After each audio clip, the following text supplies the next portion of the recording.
2025-এর শুরুর থেকে কৃত্রিম বুদ্ধিমত্তার দৌড়ে স্যাম অল্টম্যানকে টেক্কা দেওয়ার জন্য বড় বড় কোম্পানি বিনিয়োগ বাড়িয়েছে তাদের নিজস্ব এআই প্রকল্পে। এর মধ্যে পিছিয়ে নেই বিশ্বসেরা ধনী এলন মাস্কও। একদিকে স্যাম অল্টম্যানের ওপেন এআই, অন্যদিকে এলন মাস্কের এক্স এআই গ্রক। 2025 সালের প্রেক্ষাপটে এই দুই প্রতিষ্ঠানের প্রতিদ্বন্দ্বিতা বিশ্বজুড়ে আলোচনার কেন্দ্রবিন্দুতে। প্রশ্ন হচ্ছে, কে এগিয়ে আর কার হাতে ভবিষ্যতের নেতৃত্ব?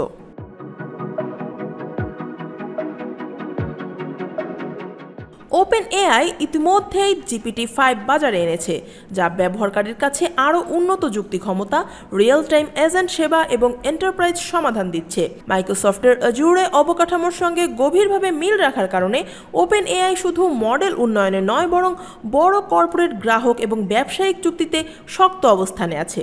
অফিস অ্যাপস থেকে শুরু করে এপিআই ব্যবহার পর্যন্ত প্রায় সব জায়গায় এখন ওপেন এআই এর দাপট।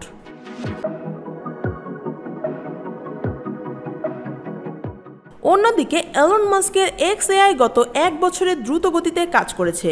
গ্রক মডেলের ধারাবাহিক আপডেট গ্রক 2.5 থেকে গ্রক 4 সবই আলোচনায় এসেছে। মাস্ক ঘোষণা দিয়েছেন গ্রক 5 টেস্ট বেসিসে রয়েছে এবং এটি ওপেন এআই এর মডেল 5কেও ছাড়িয়ে যাবে। তবে সমালোচকরা বলছেন এই দাবিগুলো মূলত প্রতিষ্ঠানের প্রেস রিলিজ ও প্রাথমিক টেস্টের মধ্যেই সীমাবদ্ধ।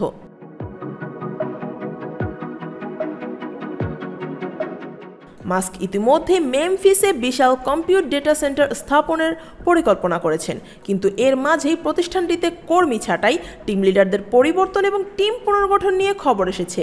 এর বিপরীতে ওপেন এআই তাদের পুরনো গবেষণা টিমকে এখনও ধরে রেখেছে এবং মাইক্রোসফটের আর্থিক সহায়তা ধারাবাহিকভাবে এগোচ্ছে।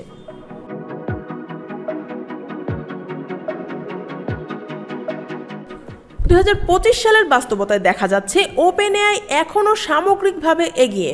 তাদের মডেল শুধু শক্তিশালী নয়, বরং বাজারে ব্যাপকভাবে ব্যবহারযোগ্য এবং ব্যবসায়িকভাবে লাভজনক।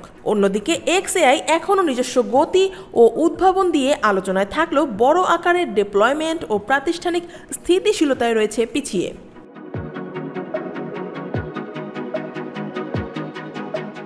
তবে মাস্কের আগ্রাসী পরিকল্পনা এবং এক্স প্ল্যাটফর্মের সঙ্গে যৌথতা মূলত ভবিষ্যতে এক্স এআইকে শক্ত প্রতিদ্বন্দ্বী করে তুলতে পারে। তবে এই প্রতিযোগিতা শুধুমাত্র ওপেন এআই ও এক্স এআই এর মধ্যে সীমাবদ্ধ নয়। গুগল, ডিপ মাইন্ড, অথরপিক ও মিস্ট্রায়ালের মতো প্রতিষ্ঠানও এআই জগতের গুরুত্বপূর্ণ খেলোয়াড়। ফলে আগামী দিনের এআই লড়াই হতে যাচ্ছে বহুমুখী, যেখানে প্রযুক্তি ছাড়াও সুরক্ষা, নিয়ন্ত্রণ নীতি এবং ব্যবসায়িক জোট বড় ভূমিকা রাখবে।